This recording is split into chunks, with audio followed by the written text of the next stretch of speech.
So I'm Jo Neal.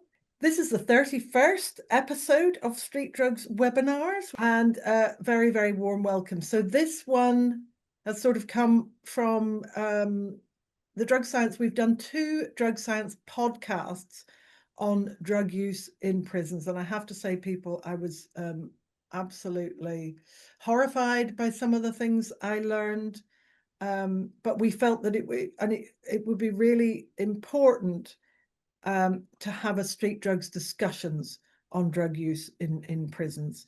2 of our experts today have been on the podcasts, but I think it's really important to have a lively discussion and debate about this. And I see lots of people from working in prison, so that's going to be really, really important, valuable discussion.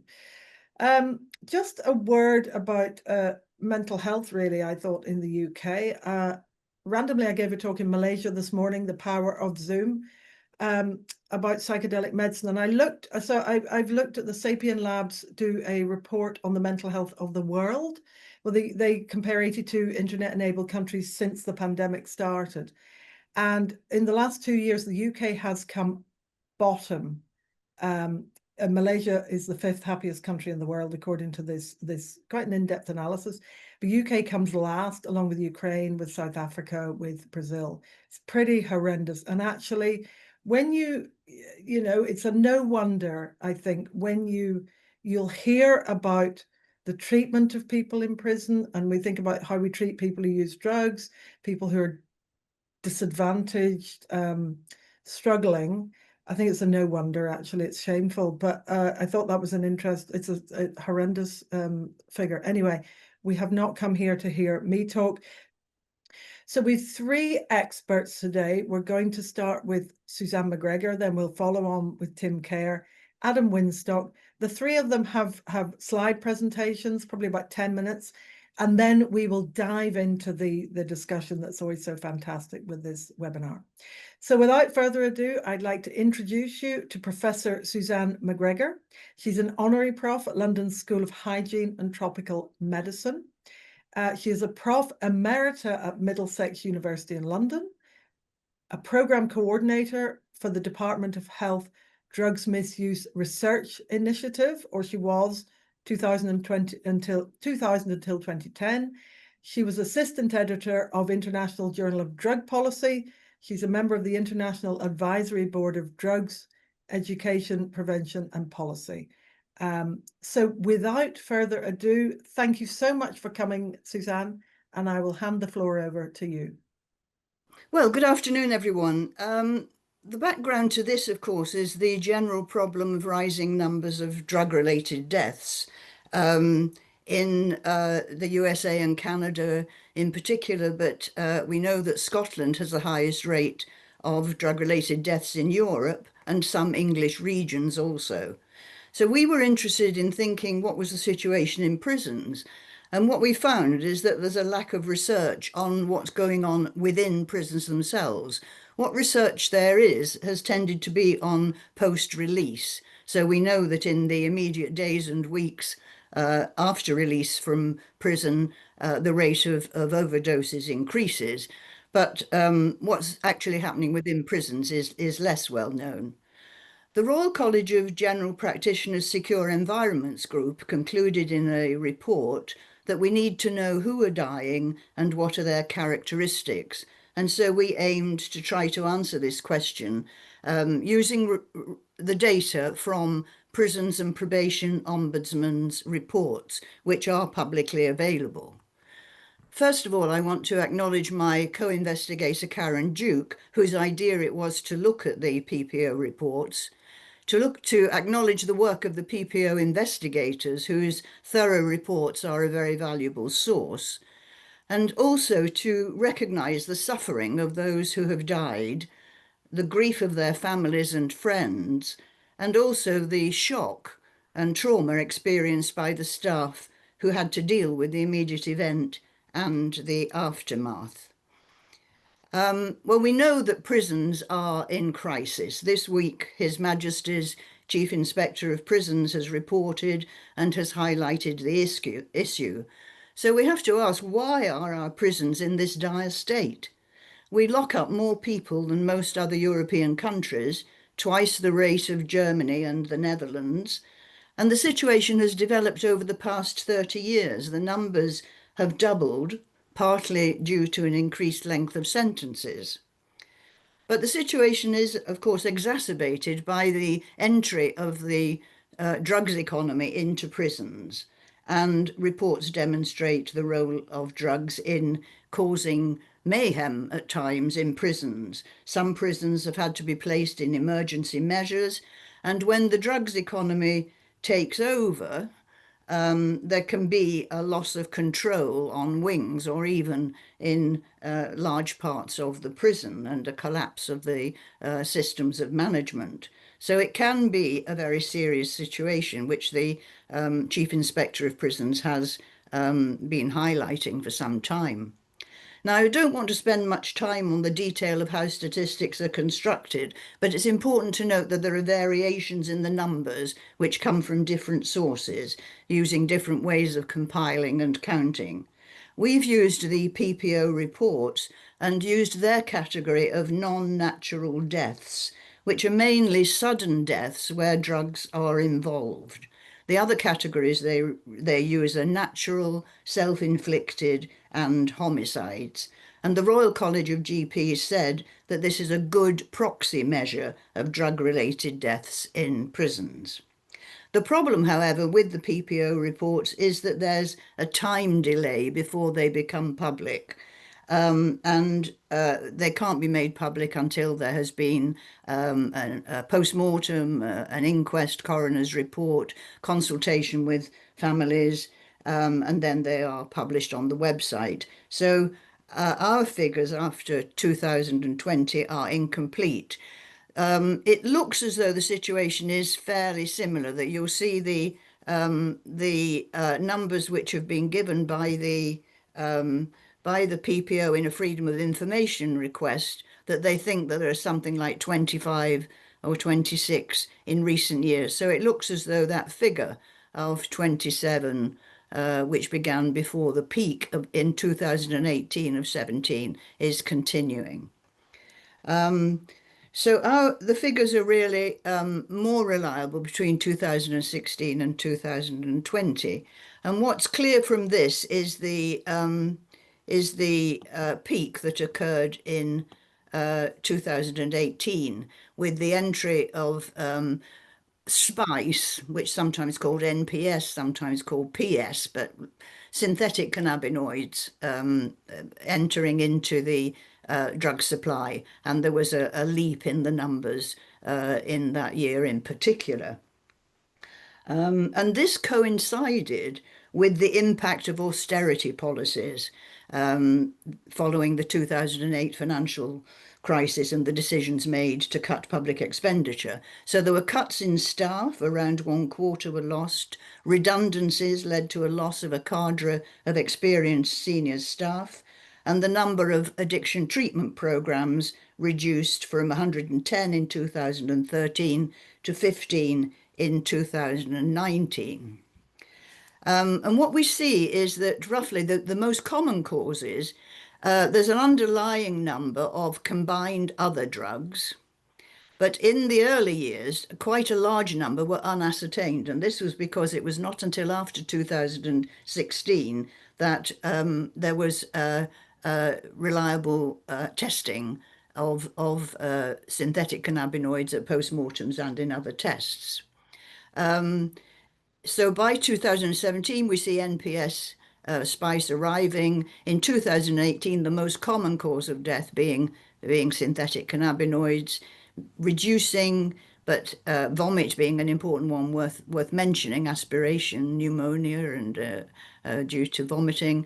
And then interestingly, unascertained beginning to appear again in 2020, which might indicate something. We're not quite sure. So we're not sure whether the situation has been contained.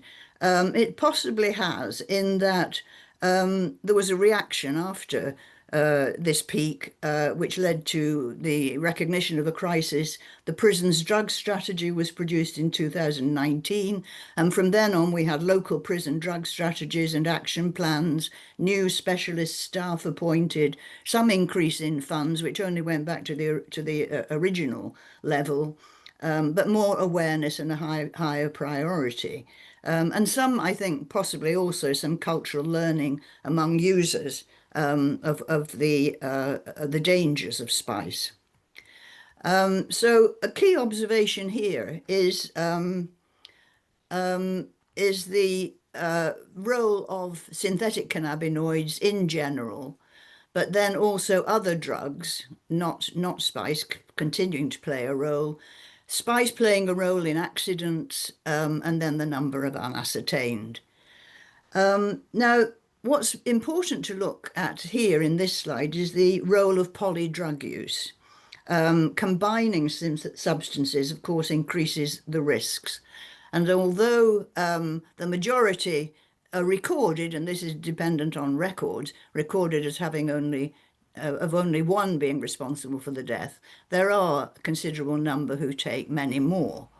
And what is also, I think, important to point out here, you may not be able to see this properly, I'm not sure, but the role of prescription drugs, I think, is worth highlighting as well, distinct from the various other combinations of illicit substances along with synthetic cannabinoids. So what we see here is that the intersection of prescribed drugs with the illicit drug economy. And this, I think, is something that's worth paying some attention to. Over 2/3 of those who died had been prescribed medicines in the prison in which they died. And also drug treatment services are not reaching all those who take drugs. 4 out of 10 of those who died were not at that point in drug treatment in the prison. Clearly, for 6 out of 10, the drug treatment didn't prevent the death. So to just recap, the majority took only one substance, but a high proportion took more than one, and a significant number taking 3 or more. In looking at who are the people who died, I think the key fact to notice here is the phenomenon of comorbidity or dual diagnosis, which continues not to receive sufficient attention. This has always been a long-running problem. Although people are aware of this, services are often separate, or it's difficult to share information across the services, or people are moved between them. So the issue of comorbidity, I think, is worth highlighting. And what we have then is people here with a high rate of mental illness and drug taking on top of a general physical ill health and the other imported vulnerabilities that come into, that are present in the population in prison. So these are very sick and very complex cases, more so than in the community. And in many ways, they are seen as difficult people, problem people, unpopular, non-compliant, hard to deal with. And there's sometimes a distrust between the staff and the prisoners, the staff feeling that they are attempting to manipulate their prescriptions, and the prisoners not wanting to share information with the staff. So there's the general environment of the prison, and the way in which people are viewed contributes to the situation. So when we look at the circumstances surrounding the death, bullying and debt have been emphasised by the PPO, and highlighted this as a particular concern.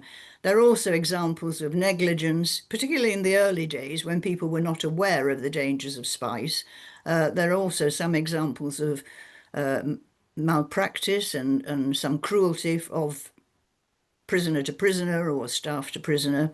But the general influence of the prison regime has to be taken into account. Obviously, people are locked up. About 2/3 were in a single cell. So obviously, this prevents a problem in terms of immediate response to an emergency. And then there are examples of accidents, packages bursting within the body, and so on. And risk-taking behaviour also seems to play a part. So we have here a very dangerous place, the polar opposite of safe supply or safe consumption. And so you have to say, well, why are these people in jail? Should they not be in a different place? Should they be perhaps in a mental hospital or a specialist facility for drug-dependent people? And it's often argued that community treatment and diversion from the prison system might be the answer to our prison problem, and this is often recommended. But in these cases, this is the cases of the people who died, they were in prison for serious offences, often involving violence. And so it seems to me that diversion from the prison system is not a simple answer. Only 13% were there for drug offences or shoplifting or theft. However, 18% had been sentenced to less than 2 years, so arguably about a fifth could be managed in the community. But it seems to me that for the majority, prison will remain the place, realistically, to which they will be sentenced. And so the question is how to improve the prison environment. And it's important here, I think, and we've heard a lot about how terrible the prisons are in a number of reports, but it's important to note that not all prisons are encountering these problems. Not all of them are failing. There are 122 prisons in England and Wales, and we had 71 in our cohort. So 71 had a drug death in these years. And of those, 6 out of, sorry, of these, nearly half had only 1 or 2 such deaths. So 40% had no non-natural deaths. Of those that did, a half had only 1 or 2. On the other hand, there's a group, not always the same ones, but occasionally there'll be a proportion, 10 or 20%, who are having problems and the red flag of deaths might indicate more widespread systemic failings. One prison even had 11 deaths.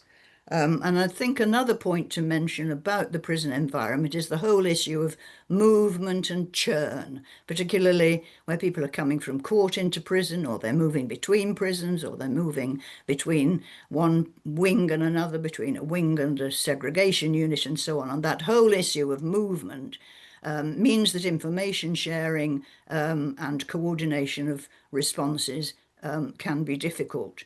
And importantly, 4 in 10 had been in that prison less than 3 months before they died. And a quarter had been in that prison less than 1 month before they died. So these key transition points, when there's a lack of knowledge about the person, the information may not be available, it's hard to identify their needs, is a particularly dangerous point. So what is to be done? Well, there've been many practical solutions, from Carol Black talking about the need to invest in community drug treatment and probation and community services, Gawk's recommendations about diversion from the prison system. Neither Black nor Gawk have got at the moment any funds in the budget, so whether or not these recommendations will be followed up remains to be seen. I would suggest that we should think about more differentiation between prisons, actually having some prisons which involve dedicated secure drug treatment and some which are dedicated secure mental health facilities. But there's a long list of recommendations from the PPO, who always make very sensible, practical recommendations on emergency responses and staffing and so on, from the independent monitoring boards, select committees, and a whole number of others, all very sensible. So it's not that we don't know what to do. The question is implementation. And of course, funding is a major issue. The priority given to prisons, criminals, drug users, and the mentally ill is very low. And it may take, therefore, a riot or a scandal before anything happens. But even scandals nowadays seem to have a very high threshold before anything is done. But coming down the line, are nitazines and other synthetic drugs. So I think we could consider that the experience with spice might have been a dry run for what could happen in the future if stronger synthetic drugs arrive and hit a prison system that has continued to deteriorate. And there will be some recommendations for reading for those who might want to follow this up. Thank you so much, Susanne. That was absolutely fascinating. So we'll move on then to our next panelist, Tim Kerr. He qualified as a doctor in Newcastle in 2015. He practiced there until 2017. Tim liked to party and he consumed and sold Class A drugs. This landed him in prison and got him struck off the medical register. He now works for the Howard League for Penal Reform, alongside now doing a PhD in psychiatry at King's College London. So a very warm welcome, Tim. Thank you, Jo. Yeah, so I'm going to talk really about my experiences with drugs during my prison sentence, which was about 2.5 years between 2018 and 2020. My PhD is kind of unrelated to prisons. It's about anxiety disorder, so I don't claim any sort of academic expertise over this area. It's very much sort of my experiences. And obviously, the longer I'm out of prison, the more my kind of currency diminishes. So this might be a bit retrospective, but I've also, through my work at the Howard League, I regularly go into prisons and correspond with our members within prisons. So I've been able to weave in a few of their insights into this talk as well. And I have a few slides with some of their current experiences in various prisons. So just a very small bit of background. I, as mentioned, used and sold Class A drugs alongside my medical practice, and got arrested and was on police bail for about 15 months. And during that 15-month period, about 9 months in, the penny dropped that everyone around me saying I had a drug problem or that I was an addict might be onto something when I gave it a really honest go and couldn't stop using. But fortunately, at that point, I was given a place in residential rehab, Clouds House in Wiltshire, run by the Forward Trust now. So I kind of saw, and I've been sober ever since, and that really worked for me. So I've kind of seen drug rehab done well. But then 6 months later, I went into prison, which was sort of a very different, very different environment to residential rehab. So I entered prison sober, which I think meant I had a very different sentence to someone that goes in still addicted to drugs. I found it interesting that if you're addicted to nicotine or sugar, the prison, as soon as you get in there, will give you a sweet pack, or they'll give you vaping cartridges because they're aware of the behavioral consequences of someone withdrawing from those substances. But often, if it's any other substance, you're out of luck, really, and that can include your prescribed medications, which often prisons are so security conscious and, dare I say, paranoid about illicit drugs coming in. They often stop prescribed medications getting to their people under their care. So that happened to me. My first sort of weekend in there, I was withdrawing off my antidepressants. And first night, second night with a cellmate, they offered me hash, and I briefly considered it because I'm going through these unpleasant withdrawal effects. I'm struggling to sleep. It's a loud prison wing. I'm quite anxious. Very thin foam mattress to sleep on, and so on. But yeah, fortunately, I was kind of 6 months into recovery at that point and said no. But obviously, other people in that situation may well have used drugs, and we know from the inspectorate report was released this week, which highlighted that something like 11% of men and 19% of women pick up a drug problem whilst in prison, and that can rise to about a third if you're from a specific group, if you've been brought up in care or have a disability or mental health problems. And the issue with sort of receiving your prescribed medications still goes on. This was a report from the IMB at Lancaster Farms, released last week, which said that medication is still not getting to people in prison that need it. So it's still an issue that goes on, and obviously without prescribed medications, people definitely turn to self-medicating any of their issues. So yeah, that was kind of the first weekend I was in prison, and once I kind of settled in, you quickly realised that drugs are part and parcel of prison life. As they tend to be kind of used in normal society, prisons kind of reflect society. So as some people in regular society choose to use drugs, that also happens in prisons. I think a lot of people might, in real life, wind down of an evening with a glass of wine, but you can't get Whispering Angel in prison. So obviously you use other substances that are more available.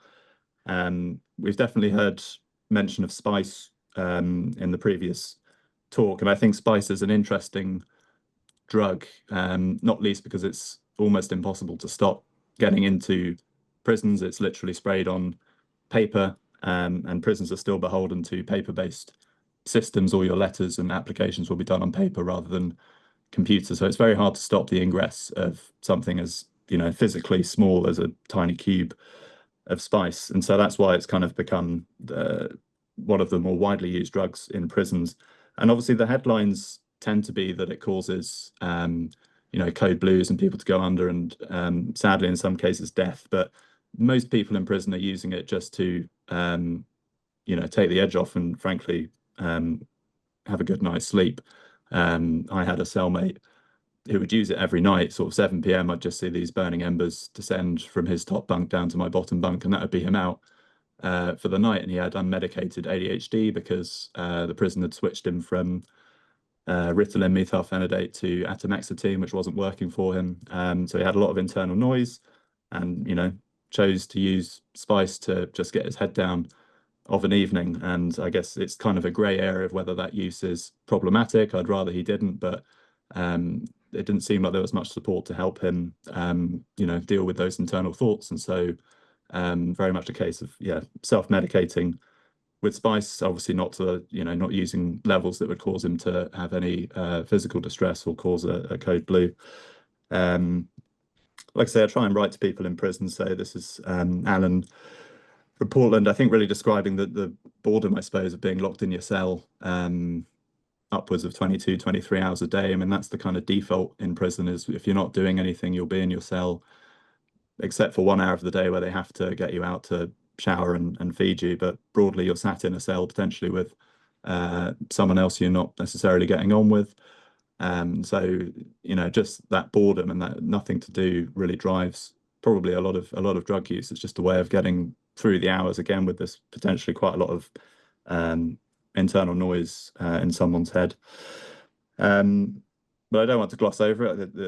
That cellmate I described was in a lot of debt on other wings and sort of had bounced around the prison. And debt and violence are large issues within prisons, and it's not just drugs. I mean, lots of people get in debt over, again, the vaping cartridges that prisons sell to people. You can get into debt over cans of tuna or any sort of anything you could possibly sell within prisons. But I don't want to, undermine the fact that drugs certainly contribute to a large, part of the sort of dealing culture within prison. And, the debt inevitably leads to violence, and it's really medieval acts of violence. It's people getting slashed with razors or having kettles with water and sugar thrown at them, and a lot of it goes quite unpunished because no one will inform on each other.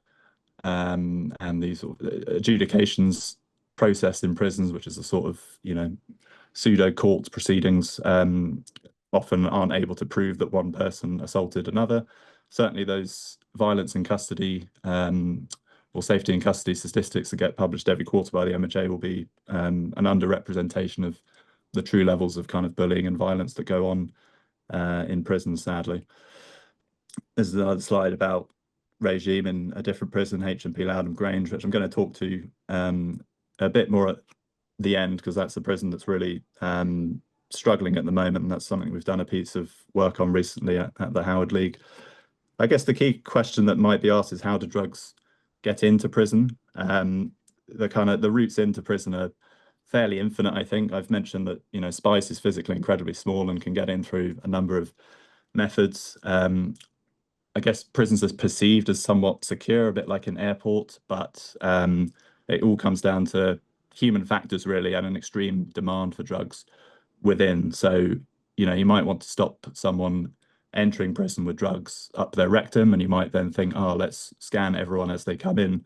But it requires, staff to man the scanner. And if you've got 50 prisoners coming in on a Friday evening and you're understaffed, all these court arrivals into a BCAP prison, it sometimes might be the case that people aren't always scanned. And so drugs might enter that way. Equally, it's a nice idea to scan and search every single member of staff that enters a prison.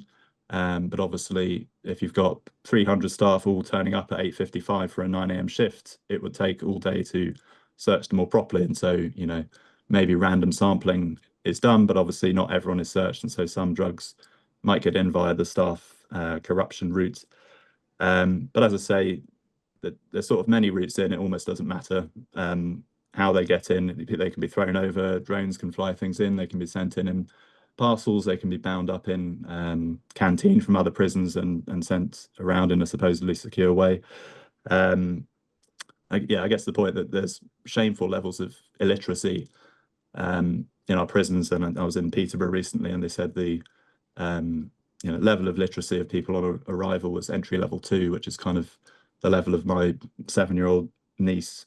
But the people, they're incredibly smart, a lot of people, and they're very adept and have no issues subverting the security infrastructure to get drugs into prisons. And I guess ultimately they're more determined to get drugs in than the prisoners to prevent them. So there's a slide a bit about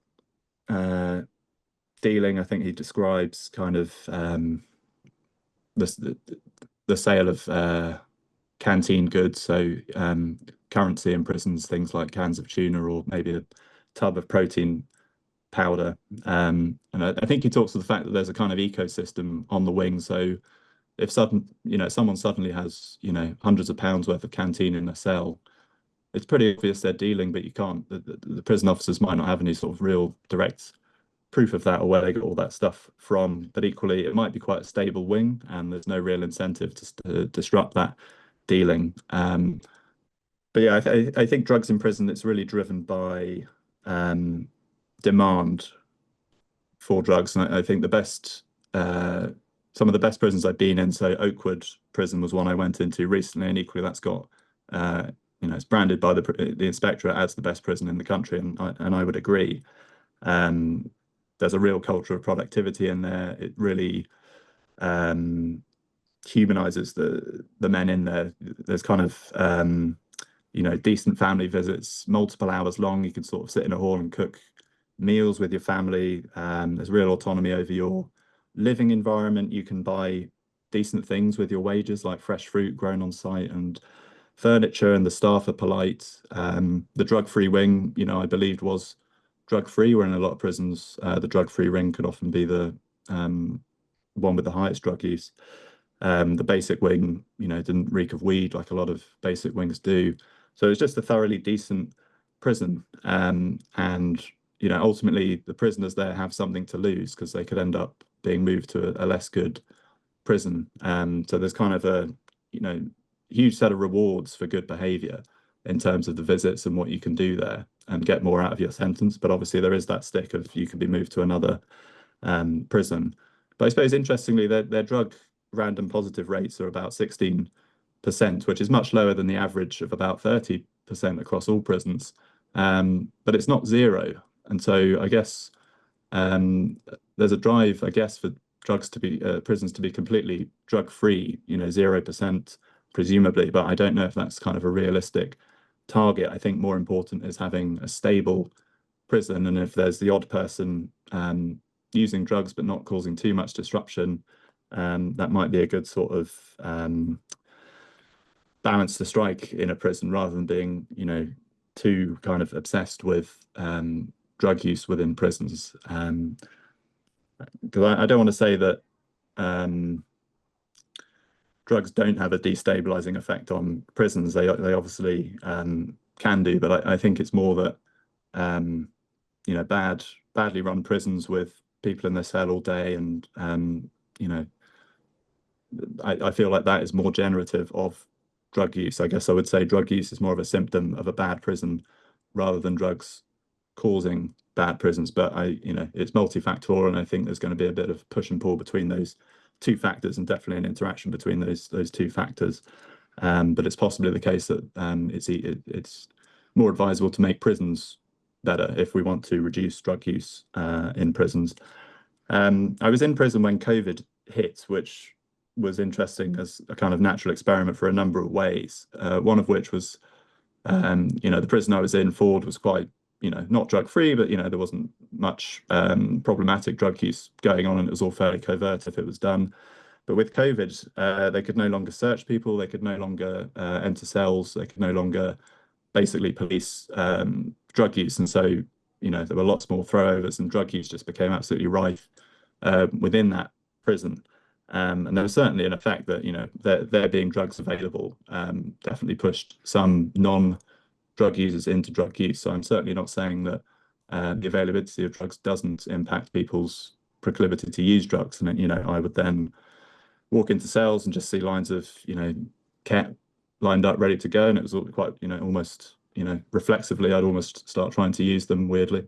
But fortunately not.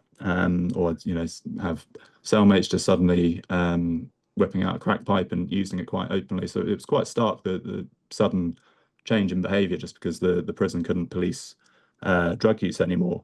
But I guess the other side of that is that during the pandemic, no one had anything to do. All activity stopped. There was no work. The whole prison basically became unemployed during that period. So again, I think that boredom and with nothing else to do, there's nothing, you can't be punished for your drug use because they weren't testing anyone. So that probably drove demand alongside this increase of supply. So I think there are lessons to be learned from that period. I guess I'll move on to, sorry, I've missed my slides. Yeah. So this is someone just mentioning that drug use and drug dealing is quite common on wings, and maybe a blind eye is turned to it if the wing is relatively stable. And that's certainly my kind of perception of it. It's just kind of a grumbling thing that goes on, and in and of itself doesn't cause too many problems. The issues are, as mentioned before, the violence, the bullying, the exploitation that can coincide with drug use. I'll move on now to Loudham Grange, which I mentioned earlier, because things can turn quickly in the prison system. And Loudham Grange was once viewed as one of the best prisons in the system. It was very desirable for prisoners to go there. But in recent years, it was run by Serco, who, from the sounds of what I've been hearing from Loudham Grange, they had a sort of deterioration routine in regime. They were keeping prisoners happy with extra sweet packs and muffins and extra phone credit and things. But then it was rebid by Sodexo, who took it over and changed all the staff, and it just fell into complete disarray. They stopped all these privileges to all the prisoners, and they kind of lost control. And so then it was nationalised in 2024, taken over by the state, and it's now in its fifth governor in 2 years. And so people now describe, being locked in their cell 23 hours a day. It's gaining huge notoriety, sadly, for lots of self-inflicted deaths. There were 5 in 2023. There have been deaths in 24 and 25. They're still pending investigation. So it's really a jail that's kind of falling apart, and that was reflected in its most recent inspection report. And obviously, the report highlights then the massive rise in drug use, which the random positive drug test has gone up to 41%, up from about 30%, I think, in the inspection 2 years before. But again, it seems like this drug use is being driven by, a deteriorating prison regime in the first instance. That's then, maybe then allowing more drugs in, or there's less stuff for people to do, and so they use drugs more so. And it's the real sharp end of problematic drug use, with people going under with code blues from spice ingress. So it sounds incredibly grim from what we're hearing in Loudon Grange, and it did make the news a few weeks ago. So I guess I'd probably conclude by saying that we can't really have drug reform in prisons without prison reform first. I think it's badly run prisons that generate drug use within them, and drugs are then a kind of symptom of a badly run prison. It's easy to measure drug use through random testing, and it's harder to measure things like bullying and how good the regime is and extortion. So drugs kind of take the flak, and I think it was mentioned in the previous talk that drugs are kind of a proxy measure for how successful a prison is. But I'd suggest we go back to focusing on the stuff that matters and give people in prison a reason not to use. And then I suspect the rates of drug use would fall if that's what's desired. That's fantastic, Tim. Thank you so much. It's so interesting to hear from somebody who's been there and has their own personal experience. And now you're clearly going to quite a lot of prisons and working. Yes, absolutely. It's really great. Thank you so much, Tim. Absolutely brilliant. So we'll move on to Adam Winstock, who's our third presenter, and then we'll dive into the questions. I see some really great questions coming. Adam is no stranger to the street drugs discussions. He's a consultant addiction psychiatrist and addiction medicine specialist. Now, Adam's worked in prisons across the UK for the last decade.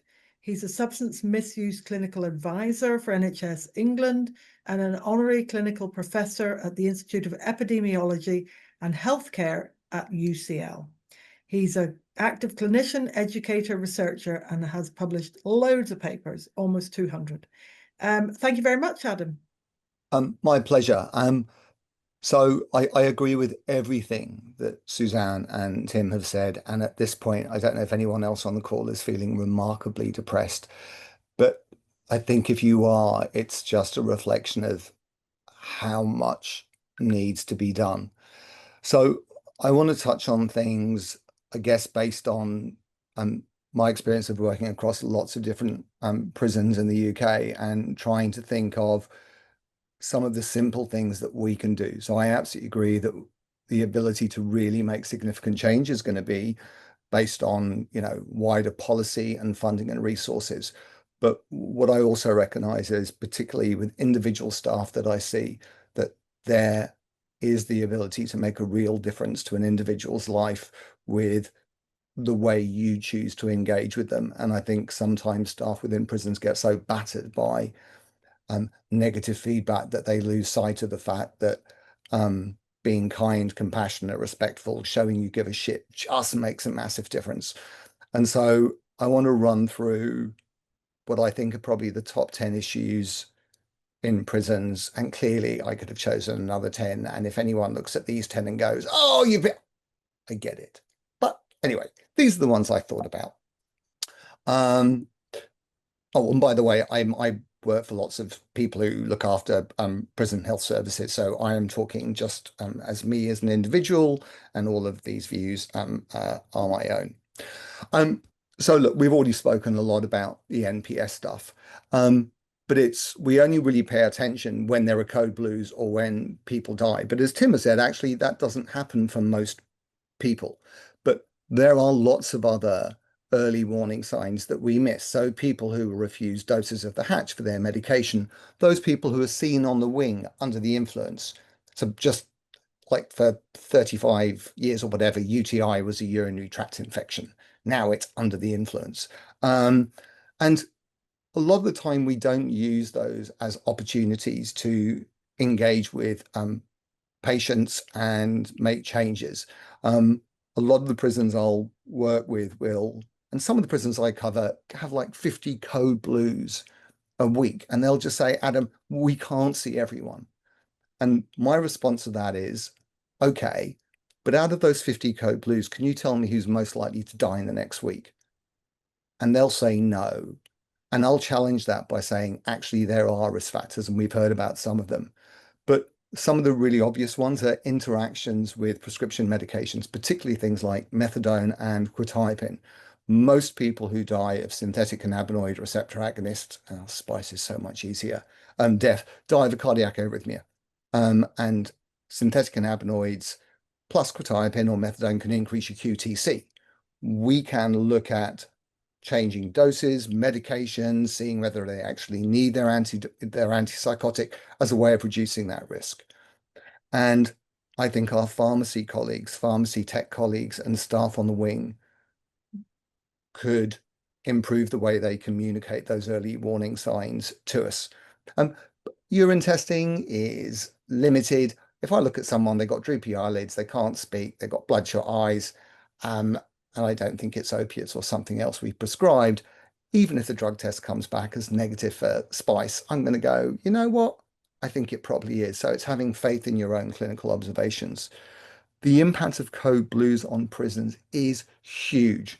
So there was a recent report around the impact of emergency call-outs to prisons. 71% of paramedic call-outs to prisons across the UK were cancelled by the time the paramedics arrived, and a lot of those were related to synthetic cannabinoids. And obviously prisons don't want people dying, so there's a very low threshold for calling emergency services.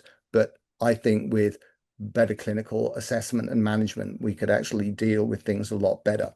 And to Susanne's point around the inevitable arrival of nitazines, we need to be much better in kind of describing the clinical presentation signals and signs that would alert us to the fact nitazines have arrived. So I see a lot of cases where people pass out, they're on methadone, and they get given naloxone.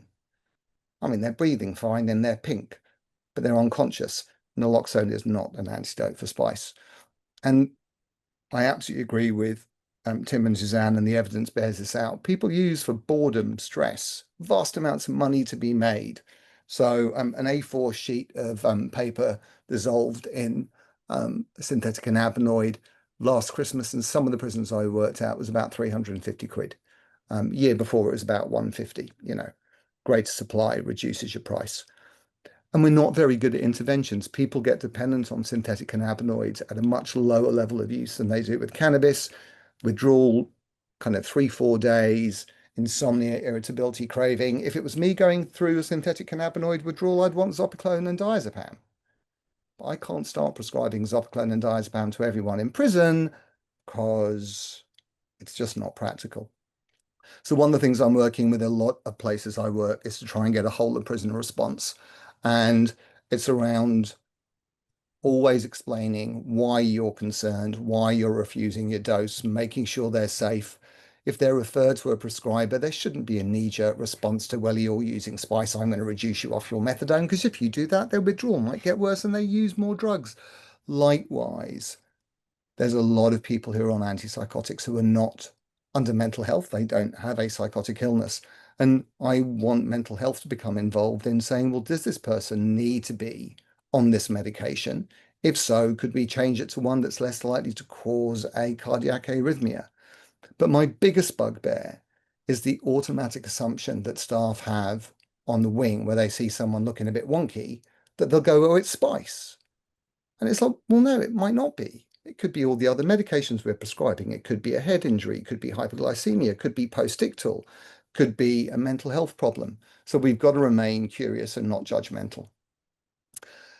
The second thing is what we focus on when people first arrive. So there was historical obsession on monitoring people for withdrawal, and particularly for opiates, which is really important. But my priority in the first 5 to 7 days within prison, where I genuinely believe we are potentially the biggest risk to our patients, is not to kill people with the medications we're prescribing. And that can easily happen where you've got someone who has started on methadone, who may not really be opiate dependent, who also is getting diazepam for maybe a rather kind of unconvincing history of alcohol dependence, and then their pregabalin is continued. And I see this, and I want to raise awareness among staff, particularly if you see people walking around prisons looking sleepy, sedated the first 5 to 7 days. The first thing to think about is not, is this spice? It should be, is this presentation as a result of stuff that we are prescribing to them. And we need to be more open with our patients. We need to tell them, methadone, builds up over the first 4 or 5 days. Tolerance varies. If you feel sick, sleepy, stoned, or sedated in the days after your dose, in the hours after your dose, let us know. You might be on too much. And I've developed a tool to help people work out what the right dose is for them, which is at mydose.digital. Susanne's already stepped on this, and it's linked to that whole issue of unsafe prescriptions of medications. Pregabalin is the most sought after tradable medication that I see in prison, and I spend an awful lot of my time having generally peaceful conversations with patients, with me going, yeah, I know you got prescribed it 5 years ago for sciatica and you really like it and think it's useful, but it's not licensed for sciatica. You put on 18 kilos since you've been on pregabalin, and you're drinking and you're using heroin. So all things considered, actually, me continuing this medication is going to increase your risk of death. I can get people off most of the time without them telling me to F off or causing any other particular chaos. The problem is closing the loop when they are released. And I have lots of patients who turn around and go, you can stop it if you want. And when I walk out, I'll go back to my GP and get it back. And sometimes they do. There's about 13,000 people a year, I think, who come into prison with alcohol problems. And if you arrive in prison 24, 48 hours after your last drink and you are alcohol dependent, you may be at risk of getting severe alcohol withdrawal. We need to get better at managing people at risk of withdrawal. We need to get better cooperation from the prisons to make sure we can unlock high-risk patients. We need to get better protocols and monitoring, because untreated alcohol withdrawal causes death, seizures, delirium. But once we've actually detoxed people, we tend to forget about drinkers. They might get some cell packs, but continuity of care for people who drink is appalling. We should be offering everyone who has gone through a medicated detox, not just Pabrinex, parenteral thiamine to stop them getting Wernicke's, but also relapse prevention medications such as acamprosate or naltrexone. And one of the challenges for staff is that a lot of people who drink aren't just coming off alcohol, they're coming off benzos or heroin or methadone, and there is an overlap in these withdrawal symptoms, and our withdrawal scales are not terribly useful. In fact, they were never validated for people coming off more than one drug. And so we need to develop better clinical training for staff to allow them to manage these complex clients well. The issue of relapse prevention medications for alcohol is really important, along with mutual aid and psychosocial groups. And if you accept that across the UK, only 15% of people who are alcohol dependent are actually in treatment, and it's only about 15% of those people who are in treatment are offered medications that can prevent relapse, that is a massive missed opportunity for us in prison that I believe would not just reduce relapse to drinking, but would probably also engage people in community treatment when they leave. I'm not a big fan of pregabalin. People come in, they've got a script. It was initially licensed for epilepsy and not as a monotherapy, and then for neuropathic pain and anxiety. And the narrative and story you get from patients over the years has changed. I very often will see patients and I'll go, oh, you're on pregabalin, why are you on it? And they will say, well, I was initially started on it for seizures, but then I got stabbed and I was put on it for neuropathic pain, but I've also got PTSD and anxiety. And I go, my God, you've got every single clinical indication. There are some people for whom there is a genuine indication, and it may be the only medication that is tolerable and effective. But given the fact that 95% of people who die from gabapentinoid overdoses have got other opioids on board, a quarter of them are prescribed opioids, you've got to have a bloody good reason to be prescribing pre-gab or gabapentin to someone who's also on methadone or buprenorphine. And there are ways of having that conversation with patients that do allow you to get their support for the reduction. And I've had patients who have come up to me afterwards and saying, thank you for getting me off that. I'm clear-headed, I've lost weight, I feel better. I've also had patients who have said other things as well. synthetic cannabinoids can cause substance-induced psychoses that tend to last longer than the sorts of psychotic episodes we see with something like cocaine, which is relatively rare.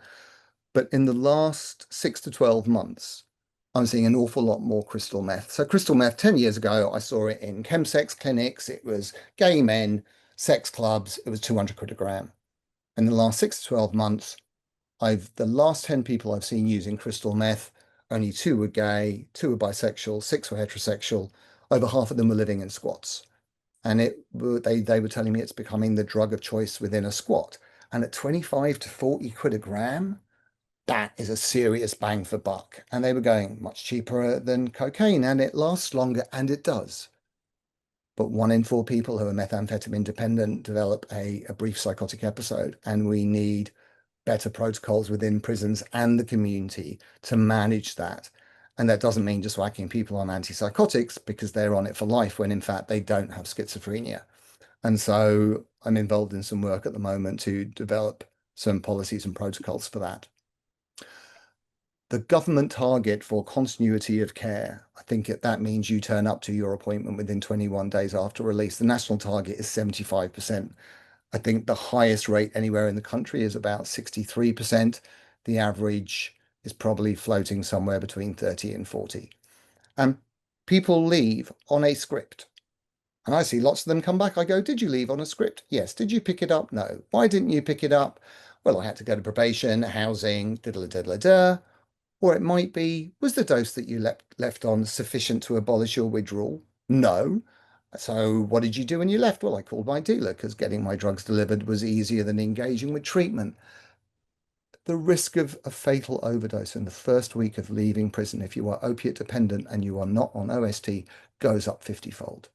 And at the moment, this is a real focus to think about how do we make it easier for patients to stay in treatment. So that's better treatment, dose optimization, the use of FP10s, use of depot buprenorphine, use of kind of video links to engage patients with their community provider before they leave, involvement of the family. We should be able to deliver the best drug treatment in the world within prison. We have a captive audience. We should be able to do treatment well and sell people the worth of it. But we've got to have an educated workforce and an educated treatment community.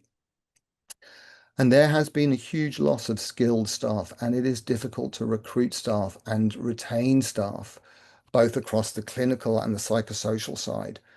And if you've got someone who's been using drugs for 55 years, someone who's 55 and has been using drugs for 35 years, and they're talking to a 22-year-old about drugs, it's not a very good exchange of information. So there are huge knowledge gaps among lots of the staff working within prison. And there is an unhelpful hierarchy about doctors know the most, then pharmacists.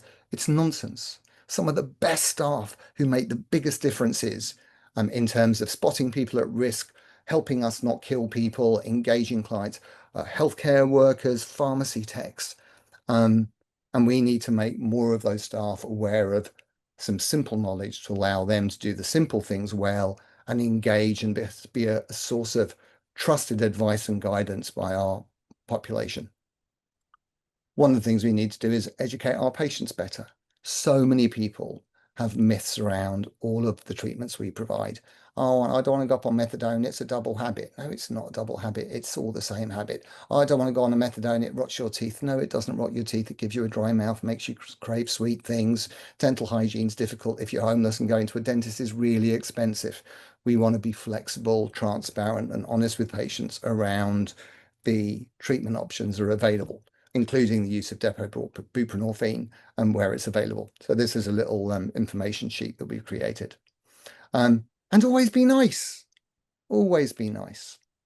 And then we've touched on this recently. So I see quite a lot of neurodiverse patients out of prison, but it is so depressing within prison that there are many people with undiagnosed neurodiverse conditions where treatment would probably reduce relapse and reoffending.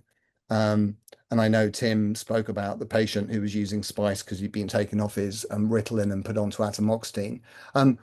they're really worried about diversion of medication. And so I'm quite keen on lisdexamfetamine, which you can dissolve in water, reduces the risk of diversion, and is also really acceptable. But getting general psychiatrists within prisons to get involved is really difficult because they are super stressed. But yeah, ADHD is a massive gap. And then the final bit, and Tim said this, he said people predominantly use drugs in prison because they're bored and we need to give them something to do. We need to give them something to do when they leave. And for me, that's just going back to Maslow's hierarchy. If I ask all of the people I see, what's the thing that would make the biggest difference to your life when you leave? They would go secure housing. Sod treatment or anything else, they want a safe roof over their head. So we need to think around exposing people to recovery capital, accommodation, diet, health, education, skills, being in contact with their family, giving them meaning, giving them a sense of a life that has value, and not having some people who go, it's just easier to reoffend and come back, because that is hugely depressing. And it doesn't have to be like this. There are lots of other countries that treat prisons differently. Norway focuses on providing humane environments, focusing on rehab. They've got recidivism rate at 20%. I mean, it's a bit more expensive than the UK. It's about double, but it makes a difference. The USA makes a business of banging people up. It is a false economy to provide poor treatment in prisons, and it's a false economy to make prisons places that are not conducive to people finding meaning and self-worth in their life. So I think we should and can do the simple things better.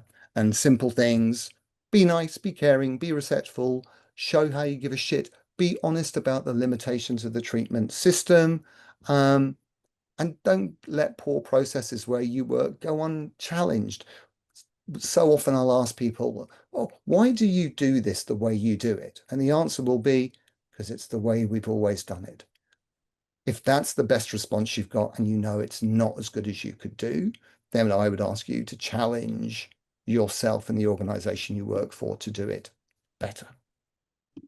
Thank you very much, Adam. Wow, absolutely whistle-stop tour. So I just want to say to all of you, thank you so much for absolutely fantastic presentations. I'm seeing so many comments in the chat. Oh, you know, that's absolutely brilliant. That's a great point. Thank you. That's really helped. I've got two great questions actually for all of you. Really good. But just a quick one for you, Adam. And I should know this myself, but I don't, which antipsychotic is best for not prolonging the QTC? Probably aripiprazole or olanzapine. I think quetiapine is the worst, and you want to, yeah. Okay, I think that's really important. And another one about pregabalin. Would you reduce the dose of 600 rather than just stopping? So my standard advice is, when you come in from the community on an unsupervised dose, I immediately drop it by half. And the patients go, why? And I go, I have no idea how much you were taking. You could have been flogging it. And most of the time, they're also being inducted onto methadone or having an alcohol detox. Over that 2-week period, there's an assessment investigation, see if it's useful, blah, blah, blah. I've got a very clear view on diversion. The first time you're caught diverting pre-gab, you start on a reduction 50% per week to 0. If you're caught again, it stops. Once we've done an assessment, decided whether it's indicated or not, come back to the patient and go, now, don't think you need it. Risks outweigh benefits. Other options available. You can come down 50 a week, 75 every 10 days, or 100 every 2 weeks. Of course, it's exactly the same. But wherever possible, you want to give people a sense of having a choice as opposed to being entirely disempowered. Absolutely, for everything. Okay, so this is maybe for you, Tim, but probably for everybody. What do prisoners want to see happen? I think broadly they want to see a better regime in prison. Like I say, the default really is locked in your cell most of the day with nothing to do, so you're not able to engage in any sort of meaningful rehabilitative activities, be that drug related or be that just trying to learn skills or, you know, put yourself in a good position for when you get released. I think a lot of that comes down to overcrowding. Our prisons are incredibly full, and, you know, more often than not, people are doubled up in a cell designed for one person, for example, and locked in that cell 23 hours a day, maybe longer. So there's no real possibility in a lot of prisons to do anything rehabilitative other than just lie in your cell, and then the temptations will be there to use drugs. So I think broadly every prisoner would want a better regime. And yeah, that comes down to trying to reduce overcrowding in prisons, improving the staffing levels in prisons. I think Susanne mentioned austerity earlier. I mean, I think it was under, I want to say Michael Gove as Justice Secretary, but it was certainly under the Cameron government that a lot of prison staff were let go under the guise of austerity. And so now you have quite an inexperienced prison staffing cohort, which means you can't deliver a particularly good regime if you've not got adequate staff to unlock everyone and have people out of their cells. So yeah, I think really it's just getting the basics right in prisons to give people a slightly more decent existence in there, which would then facilitate them being able to do more with their time. Absolutely. Yeah. So you're linking drug issues, this is for everybody, to poorly run regimes. If you could just change one thing, what would that be? I honestly, I would ask people to be curious and to give a shit. Brilliant. Tim? Yeah, I agree with that answer. I think, yeah, there's no one thing that would be a sort of magic bullet. But yeah, I suppose I would say, yeah, I'll go with reducing overcrowding. Susanne? Yes, I mean, I think we do have the Gork recommendations on the agenda, so you would hope that the money would be provided in the next budget to implement those, and that, diverting a proportion of people to community treatment and sentences would make a big difference to the overcrowding. That can't work unless money is put into improving probation and community drug treatment and so on. So, without the money, it won't work. But let's just hope that it's on the agenda at the moment. And similarly, the recommendations from Dame Carol Black, they are there. So I think the more pressure that can be put to encourage those particular recommendations to be acted on would help. It doesn't look like the government are going to take too many of the Gork recommendations, or they're watering down quite Really? a lot of them, I think. I mean, it will become statute in about August, so I guess we'll see, and we'll try and apply some pressure to, have more of those recommendations taken. And you mentioned finances. I mean, I think they've promised 7 million to prisons, including sort of the building program that's going on, but only up to 700,000 for probation, and that's an up to, so that could be not very much at all. And a lot of the Gork recommendations, which if they're taking on, will put massive strain on an already quite strained probation service, which one of the factors leading to overcrowding is the overuse of recall due to a strained probation service, people being recalled for missing appointments or real administrative stuff. So really, like you say, you want to fund the probation service as much as the prison service to keep people out of prison, and if they're under license, doing well on their license, rather than being subject to a sort of strained probation service that's recalling people out of necessity. I absolutely agree. The 28-day churn in so many prisons at the moment is the thing that is just breaking the system. You can't do anything meaningful in 28 days, but more importantly, you're disrupting any of the good community work that may have occurred. And it also places a huge burden on the prison staff and on probation. So it benefits no one. So yeah, I agree, Tim. There's a really good question asking, how do we get change? How do we persuade the people with the power to make change? The Gork report is out actually funding this. I mean, I think that's probably something for us all to think about, but if anybody's got any of you three have got, how do we? I mean, Tim said that Oakwood has been a shining light of really good practice. And I think what you do is you look at Oakwood and go, what are the lessons here that we can learn that are transferable to other prisons? A lot of the time, the excuse will be, we don't have the resources, we don't have the funding. But I bet you if you did a deep dive in terms of FTE staff and everything else, it will be similar. It will be that prison has chosen to take a whole of prison approach focused on humane, respectful interactions. But that takes a culture change. And that means you have to have leadership that isn't going to get booted off at the next sort of crisis or death or scandal. And, a 10-year plan that isn't going to get waylaid by a Michael Gove or by something. Clearly, it can be better. Yeah. I think if it saves money. Yeah, I think what I found interesting about Oakwood, so it's a private prison run by G4S, and it's essentially had the same senior management team, including governor, since about 2015 or so, and it was underperforming in 2015. But having that same management team that have only ever worked in the private sector over that 10-year period has just built an incredible level of consistency, which means that all their incremental changes over that decade have built to this sort of incredible culture within the prison now.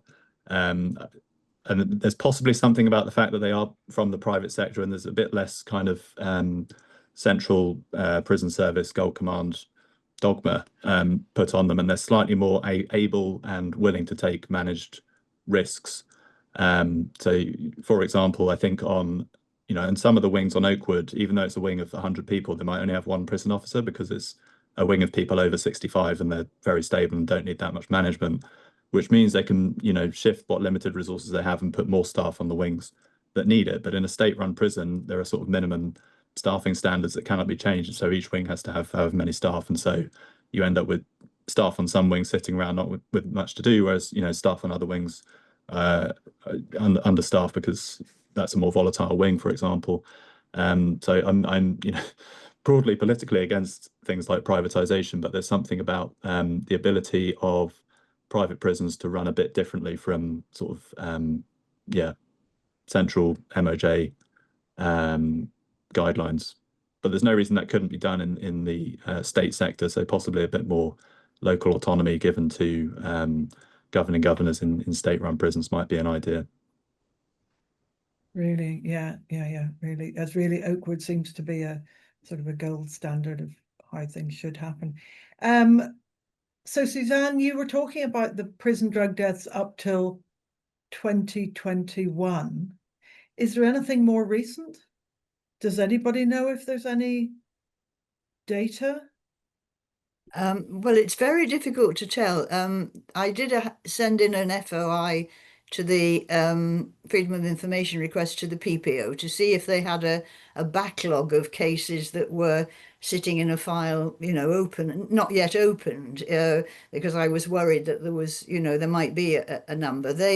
It looks as though they do aim to open an investigation within a few days. So the numbers that they provide of numbers under investigation look right. So it looks as though the situation has remains at about the pre-2017 level. But it's not possible to be certain because the recent PPO report mentions a very high number of cases that have been opened. So it's a very difficult matter, and we don't know until the PPO reports are actually published, the real valid data. So certainly, I think I might guess that the situation had been contained to some extent, but it's not gone away. No, But there was also the case that we've had the first 4 confirmed deaths at HMP Park where nitazines were implicated. And so that was in Yes. Wales. And so I think there is evidence that those pockets are arriving. And I think one of the challenges is that we're seeing synthetic cannabinoids shifting from being dissolved onto paper and now coming in powder forms. And those powder forms could easily be contaminated with nitazines. But then within the prison environment, patients are left then trying to make their own vapes, pastes, various other kind of, ways of delivering it with no idea of the concentration or purity of the product that you're using. And I mean, Tim referred to the idea that there are these guinea pigs who are often vulnerable, who will be targeted. And Yeah, Even in our cohort, we had 2 cases that were nitazines in Lewis prison. So, okay. so they were appearing even earlier. So there were 2 in, and the case there was actually somebody who was in prison for drug supply, and one guesses he thought he knew what he was doing, and he was used himself as a guinea pig, and he and his friend both died. So they, if you like, a risk-taking person in a sense, perhaps as a drug supplier, but a complete accident there. And desperation. Desperation will prompt risk in the Mm, most sensible of people. But I do worry. I think that it may very well be another wave, and that we do need to be aware of. And just to reinforce your point about the importance of training and education for the prison staff, particularly as well as the health workers and the frontline workers of the prison officers, who are the first people to observe the signs. I do think if there isn't only one thing, but more specific education and training for the frontline prison officers to recognize signs, I think would be very valuable. Intranasal naloxone has been rolled out by some prisons, and the POA are, I think, increasingly supportive of that, although there are always those issues of non-healthcare staff doing it. But I mean, I think there has been a much better uptake of ensuring that patients are trained on the use of naloxone and release.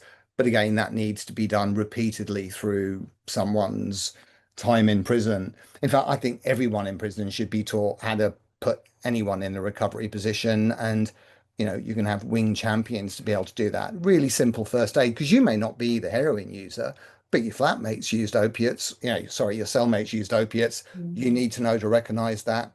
And most people, even when they're banged up, being able to help someone is still something that's really important to all of us. And again, it's not, you can teach the recovery position to people in 5 minutes. It doesn't have to be complicated. Absolutely. Has there been any reports of xylazine? I spoke to Caroline Copeland kind of a couple of months ago, and no, so she does kind of the national MPS deaths. So no, I mean, I think we're just getting some more potent benzos floating about, and lots of fake pre-gabs, and of course, where nitazines are most frequently found, outside heroin, are actually in kind of fake benzos.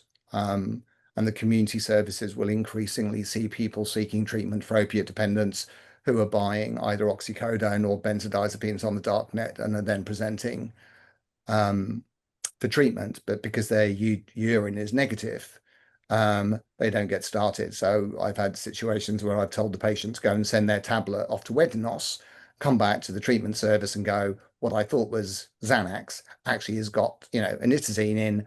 Can I please have treatment? And then they'll do it. So we could be opening the door to a new wave of opiate dependent populations, to people who don't actually think they're using opiates. That's really scary. And is there evidence of people using drugs on top of Buvidal? I mean, yes, most of them realize using heroin is a bit of a waste of time. So one of my favorite questions is always, can you use crack without heroin? And for some people, the answer is no. And other people will go, oh, yeah. And I go, well, how do you manage your come down? Oh, sometimes it's just weed. But for others, oh, it's benzos, booze, pre-gab. And I saw someone who I started on Buvidal 6 months ago, had been out for 5 months, came in. How's it going? Haven't used heroin for 5 months. Fantastic. What about your other drug use? Crack use has gone through the roof. Crime has gone through the roof. I'm drinking a bottle of vodka a day. And he said to me, he said, do you think I'm doing well? And I went, is Buvidal doing what it's meant to do? Absolutely. And you're protected from opiate overdose. You've massively increased your risk of, cardiovascular event. So I think Buvidal is a really good way of community services and all of us understanding treating someone's opiate dependence does not solve their life problems.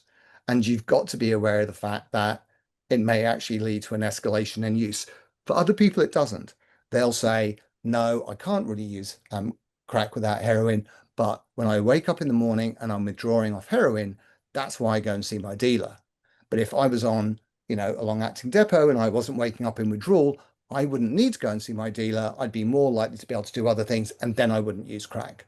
And then it's like, okay, then let's try it. Yeah. So are prisons, busy remand prisons, the ones with the most deaths? Is there data on that? No, they're not. The local prisons were about half of the deaths, but there were deaths in the more secure prisons, as Tim was saying. It doesn't seem to be confined to. There's the obvious issue of it being easier and the churn in those prisons. So the supply is greater, but it wasn't. It may be a higher likelihood, but it's not. They're not confined to local prisons. Susanne, do you have any sense of when? I know you said that 25% of those people who died and they'd been in prison for less than a month, which was a really scary finding as a high risk time. But for people who develop problems with synthetic cannabinoids, do you have any idea how long after their prison sentence has begun that issue starts? Like, is there a window where I've been here for 6 months, I'm bored, it's driving me nuts, or is it all just a bit random? I think it's across the board. I mean, there are people who, there are people who come in who have been using before, and then there are people, as you say, who start to take it once they're there. So it's not easy to see it being. I think the main thing to say is that there's not one simple explanation for any of this. There's lots of different patterns of use and different groups of people. So there's no one easy answer to any of these things. Yeah. Which is why we treat every patient as an As individual. indeed, There is the indeed. research, blah, blah, blah, but the only thing that matters with the patient in front of you is the N of one. And it's, making sure the patient knows Yeah. that as well.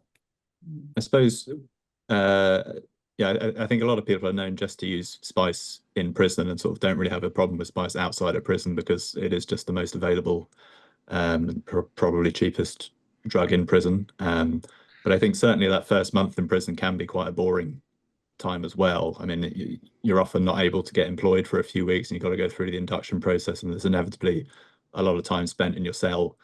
And if you've just been arrested, if this is all kind of, news to you, you might have a lot of internal turmoil and uncertainty about what's going to happen. So yeah, I think often a lot of induction orderlies will be dealing. As it's known that people entering prison often really want drugs on arrival, basically. So it's sort of a known, a known effect that the induction orderlies will be there to supply those needs. I do think some people are continuing their synthetic cannabis use when they leave prison, and they've said to me, it's cheaper than heroin. And you know what? I'm hearing all this scary stuff about fentanyl and nitazines. I think I'll kind of stick to spice. And if that shift continues, we have a real problem because we don't have a spicer-done. We don't have a way to engage that group. And the other thing is that spice has become a bit like Valium 20 years ago. If you're clucking from pre-gabs, benzos, heroin, or whatever, spice will sort you out. I mean, it may just flatten you, but it is the kind of final common denominator that will get you through things. I mean, people would rather have benzos or pre-gab, but as a last resort, spice is a useful band-aid for people. Yeah, it's very effective at what it does. So in the context of the kind of drugs that are used in prisons, it's a really good question here. It's interesting that party drugs like ecstasy, amphetamines, ketamine are not talked about so much in prison. It's interesting to think about the spectrum of drugs that are used.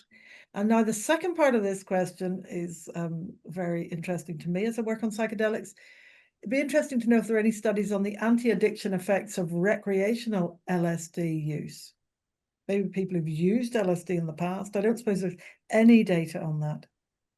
So for the recreational drug bits, if you go to the open prisons, it's party town. If you go to the drug labs that get the drugs sent in, there's Viagra, anabolic steroids, there's ketamine, coke. I mean, it's, there's a full smorgasbord.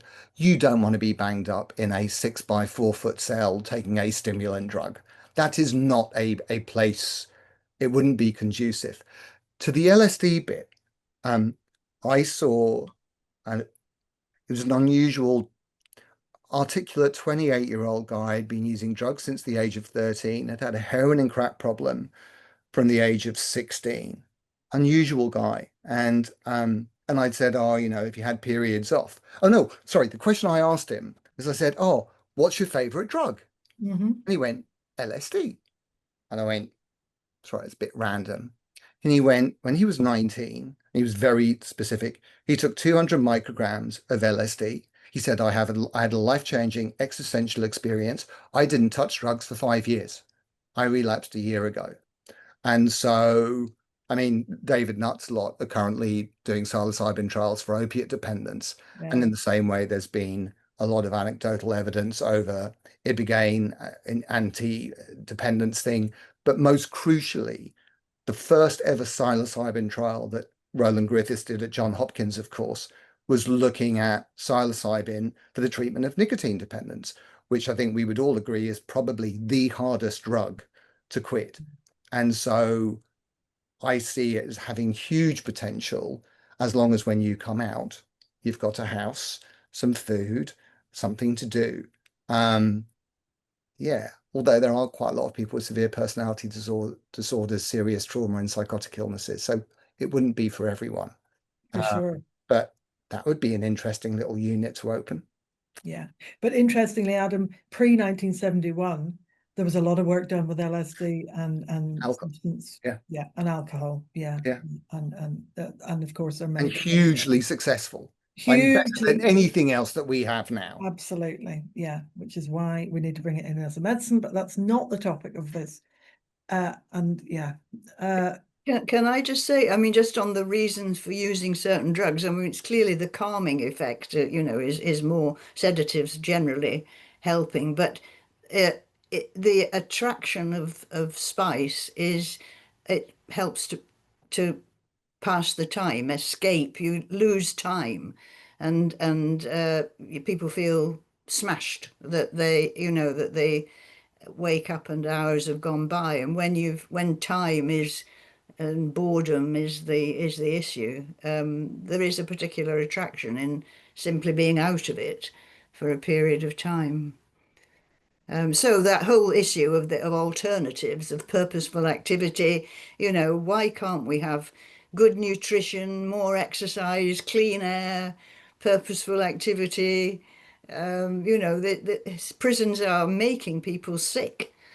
People are very physically ill, and I do think more attention to the physical health of people in prison is also important, as has been mentioned. That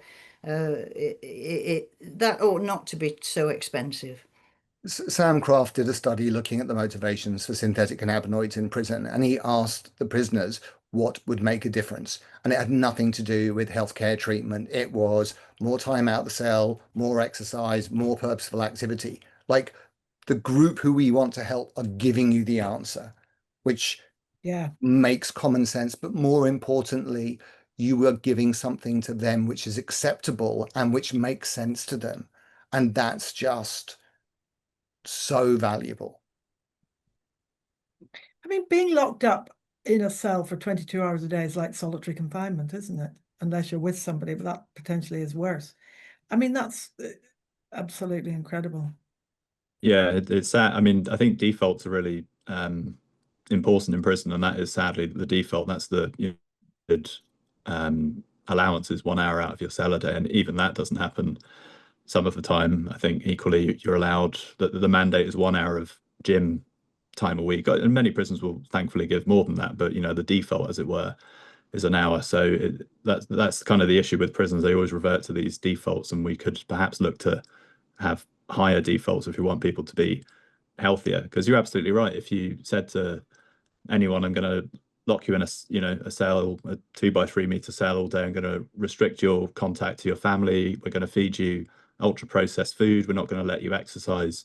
You'd be flabbergasted if they didn't become unwell in one way or another. But that is the standard prison experience. So it's sort of unsurprising that people's health deteriorate in prison, and the life expectancy of prisoners is sadly a lot lower for a number of reasons than their sort of equivalents in the rest of society.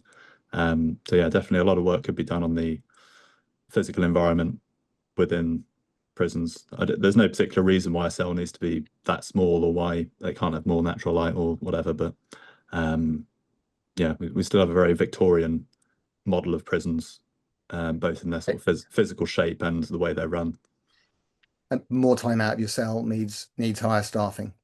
Yeah, absolutely. Yeah. And more money. Yeah. I think you mentioned that if we stop dealing in a wing, it would lead to instability. How?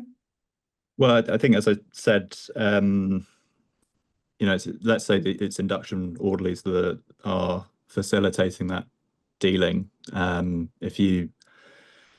If they were dobbed in and they were sacked, you then have to replace those induction orderlies, and the replacements might be the more pernicious type of dealer that then resorts to violence and exploitation. So it's kind of like there's kind of stable dealing, and not every drug dealer wants the violence and exploitation. They just might be doing it just to make their time go quicker. It's more sort of more interesting than working in a lot of the workshops or whatever. So there's kind of lots of different reasons why someone might deal. And so by removing someone that's doing it in kind of stable way, they could be replaced with someone more pernicious, I suppose. Equally, if the dealer is also the person that's doing the washing on the wing and serving the food and is well regarded on the wing, if you suddenly boot them off to the seg, there might be a slight jostling among who kind of takes that position. Yeah. I can't give a more sort of concrete answer than that, but I just go back to describing wings as this sort of ecosystem that there might be bits of dealing going on, and it might be obvious that someone's using, but it doesn't really affect the stability of the wing. I mean, that's prisoner and staff alike just want stability. They just want no incidents of violence. They just want calmness. And most people just want to sit there and get their sentence done. And sort of volatility is not regarded on a lot of wings. And so if you introduce a bit of volatility by removing someone non-problematically or semi-problematically dealing, it can have these knock-on consequences. Even kind of stopping, catching someone who's been diverting their medication has downstream consequences, because 3 days later, 3 people on the wing are all turning up in withdrawal, suddenly seeking treatment because we stopped their source of buprenorphine, and that can then lead to intimidation and violence and debt. So, I mean, Tim's right. There is sometimes a dystopian equilibrium, which, although is not desirable, for the people who have to be there day in, day out is better than people being on the nets, fights, code blues, and assaults on prison officers. But equally, you can't sit by if medications are being diverted, which are going to place people at risk. Yeah, exactly. It's kind of a realpolitik. Like there's the ideal of having all prisons completely drug free and stuff, but in reality, given current staffing levels in the environment, it's not literally possible.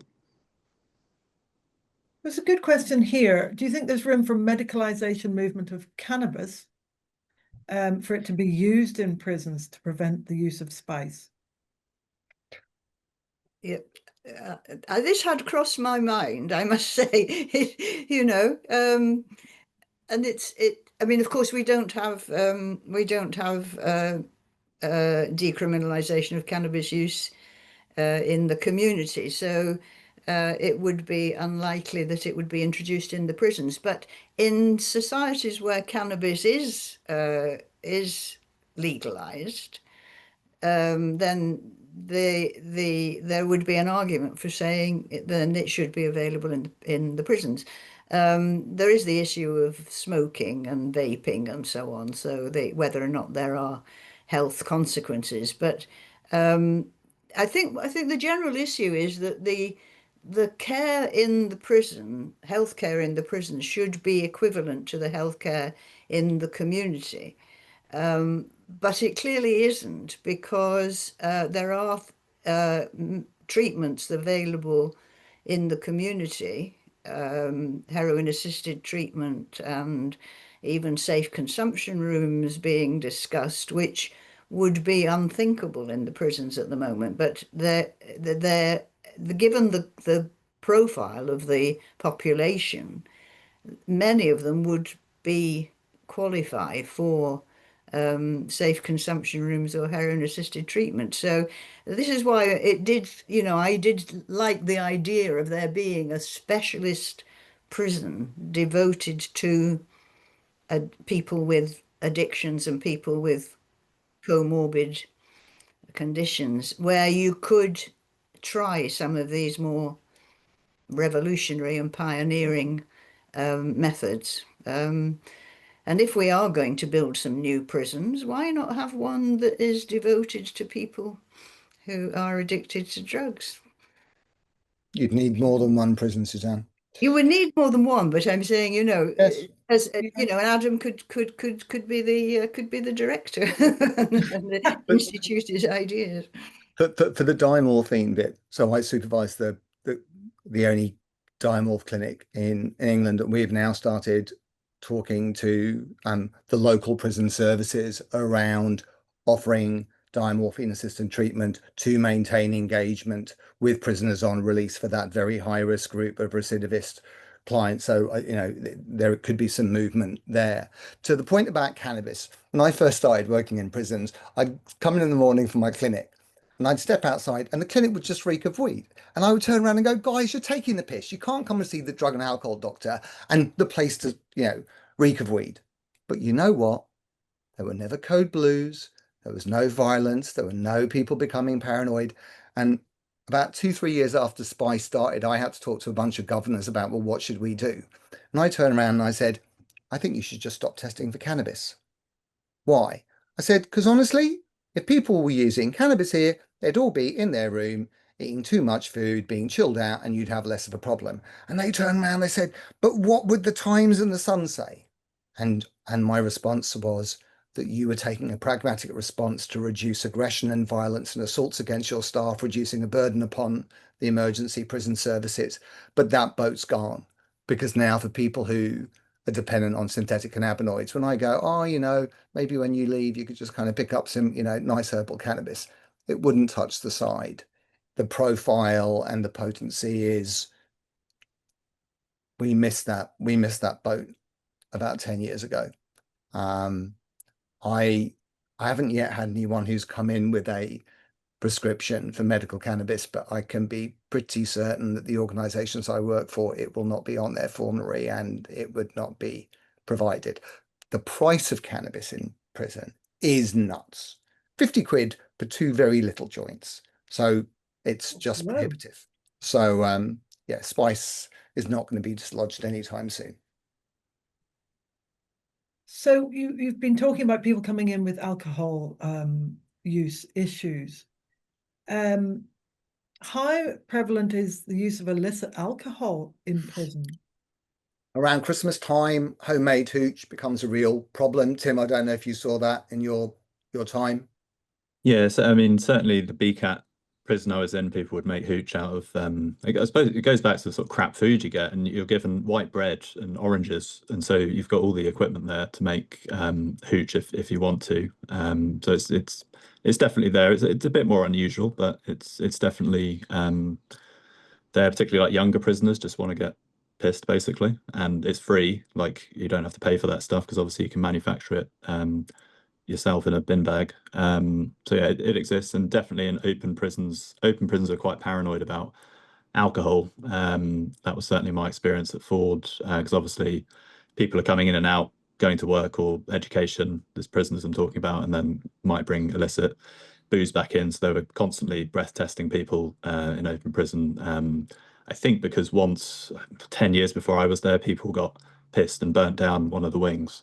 So that particular prison was really paranoid about people getting drunk because obviously it can lead to behavioral issues. So yeah, certainly in open prisons, alcohol's like probably one of the bigger drugs they're afraid of, really. And it definitely exists in closed prisons.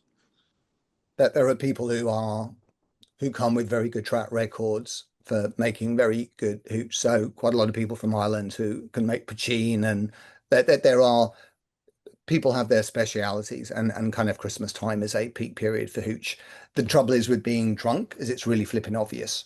And so it's not always such a great thing for people to do. But once you're banged up in yourself for 22 hours a day, off you go. Which is what happens over Christmas. You get a lot Yeah. less time out of yourself because obviously staff have Christmas holidays off and whatever. So for most people, Christmas is a good period, but if you're in prison, it's quite bleak because there's less going on. You're broadly confined to yourself for that 2-week period. There's a nice invitation for you guys to visit HMP Littlehay or Whitemoor from Fiona Hughes. Interestingly, somebody's working in a prison where they're talking about removing cigarettes and tobacco and not allowing it in the prison. What's going to happen then, do you think? Sorry, I thought all prisons were cigarette and tobacco free. Or Not the open prisons. So what I think is really funny is everyone in a B, or C cat prison, every prisoner is inherently smoke free because they cannot legally smoke in there. But when you arrive in a D cat, the prison service will sell you tobacco, and so people become smokers in D cat prisons because the prison sells them tobacco. And that's because closed prisons are, well, they're all workplaces, but closed prisons obviously don't have the ventilation, whereas in open prison there are smoke points. So at Ford there were 3 outdoor areas where people smoke, but obviously everyone just smokes everywhere, and so there's a lot of probably secondhand smoke consumption going on because people just smoke in their cells on the wings. I think the problem is a lot of staff smoke, and so a lot of staff just won't bother policing people smoking in the wrong areas or whatever. Because they smoke, and it's I guess seen as a bit hypocritical. So I'd be interested to see how they manage to ban the smoking. If it's only happening in one DCAT and not the others, that will create a lot of consternation, I think. I hope it's met with adequate, smoking cessation stuff. And I guess another thing with DCAT is obviously you might be leaving each day. So if you're leaving the prison, going to work for 8 hours, and having smoke breaks as you're permitted to do, you're then supposed to withdraw overnight in the prison or switch to a vape. So yeah, it seems like a bit of a misguided. I obviously don't want people smoking from a public health point of view. I kind of get why they might be doing it, but I think it sounds a bit misguided and might backfire. But I'd be interested to see how that develops. Certainly, the increase in vaping seemed to be related to the attempt to reduce smoking, but then vaping has its own perverse effects, not only use of synthetic cannabinoids, but also the number of deaths that were caused by fires when people were using vapes, and they set themselves and the cell on fire and died in a very tragic way. So it's like with all these initiatives, there's sometimes, perverse effect. We're nearing the end, so just a couple more, I think. A large issue is that the medical staff in prison don't have time to listen, and sort of be treating people as individuals, I guess, massively overworked. Is this common? I think the issue of lack of time and turnover of staff is important. I mean, people who've committed themselves to working constantly are very valuable, but there is a lot of I get the impression anyway, and I have to say I'm looking at the drug death cases, and that's going to be slightly distorted. But the shift in the people responsible for caring and issues of sharing of information between them is often a factor in a drug death. And I think the distrust is very is very clear on both sides, so that people coming in may not reveal that they are drug takers because they don't want to be labeled as a drug taker, or they've had previous bad experiences with treatment, or they don't like the regime, and so the information that they give is not correct, and so it takes time to establish a relationship to find out the truth. And then on the other hand, when people do report a need, this may not be trusted by the healthcare worker, because there is a tendency to view people as manipulative and wanting to increase their prescriptions. And there was one case of a woman actually, who was very confused, and she was presumed to be a drug taker, because the default position is these people, if they're confused, they're drug takers. And she actually died from the effects of undiagnosed diabetes. So this kind of mindset of, these are addicts, you can't trust them, they are manipulative, they're all out to change the prescriptions, does seems to me, from the cases I've looked at, seem to be quite common. Which is why I make the point about being curious and not judgmental. Don't make the assumptions just because if someone's got that label. To your point about doctors, I can think of more good doctors I work with than bad. I mean, I've worked with some flipping dreadful ones who definitely shouldn't have been there. But the unsung heroes, I think, in many places are the pharmacy techs, the nurses, the nurse prescribers. Like there's some amazing AMPs and NMPs I work with. And 80% of the work around alcohol and other drug use can be done by that group. And there are some really amazing psychosocial teams as well. So I don't think I think doctors should do the stuff that like doctors need to do, but there are lots of other professions that can do lots of the stuff around alcohol and drugs. You don't need doctors. You just need good trained staff who support it, as opposed to staff being told to do something but not being explained why they're doing it or what they're meant to do with the outcome. And that's a workforce development issue and making people feel confident in their role. I think there's few other areas of healthcare provision where you can have such a transformative effect on someone's life. I mean, in prison, you meet people really at, their physical, mental, emotional lowest point potentially, but, good quality healthcare staff can really be part of that journey of making them better. And I can't think of many other areas in healthcare where that transformation can be so dramatic. But it does take a nice consistent staff base within prisons, and you do see it. Like all of prison, it's quite inconsistent. So some prisons have bad healthcare systems, but many have really good healthcare systems. Usually, the staff are always pretty exemplary, certainly in my experience. But yeah, probably need more of them. And the good staff leave a system that doesn't allow them to do the job they want to do, and that's the heartbreak. Yeah. So, wow, this has been absolutely extraordinary. Massive thank you to all of you, and I can see loads of thank yous. Just the most brilliant discussion ever. So great. So thank you very much to the audience. Loads of thank yous coming in now. And James Morgan has just he's just shared the QR code for feedback. We're always looking for feedback as to, what would you like to see us cover? I think that would be really useful, James. I just wondered if we might finish with the three of you giving us maybe a take-home message. I think that would be great. Yeah, I would say value the people who work in prison and value the people who are living in prison, respect them, and give them particularly, and improve the conditions in which both sets of people are having to spend their days. Brilliant. Thank you. Yeah, I think everyone working in prisons or involved with prisons has the potential to be a prison reformer, both in their own way and, you know, making small incremental improvements in their own prison, I think really adds up to a better experience for those under the care of a prison.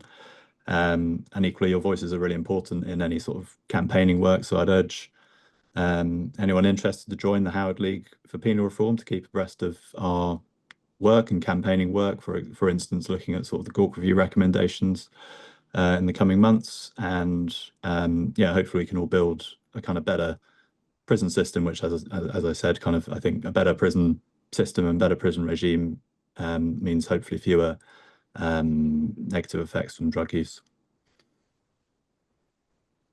Brilliant. I was going to say just do the simple things well, but I've just realized most of the things that would make a difference are patients know what they are, and I would urge any system reform within prison to be run past the people who are at the end of the treatment delivery. We can go, well, this is what the research says, blah, blah, blah, blah, blah. Ask the people whose lives it impacts, what would make a difference for you to get a better outcome and engage with treatment when you leave? What would be important? Because that's a voice that, honestly, at the end of the day, it's kind of the most important one, and we don't listen to it enough. Agreed. Thank you so much. That was absolutely. Thank you, Joe, for excellent hosting and comparing. Thank you. Yeah, Thank you. Thank you, Joe. Thank you very much, everybody.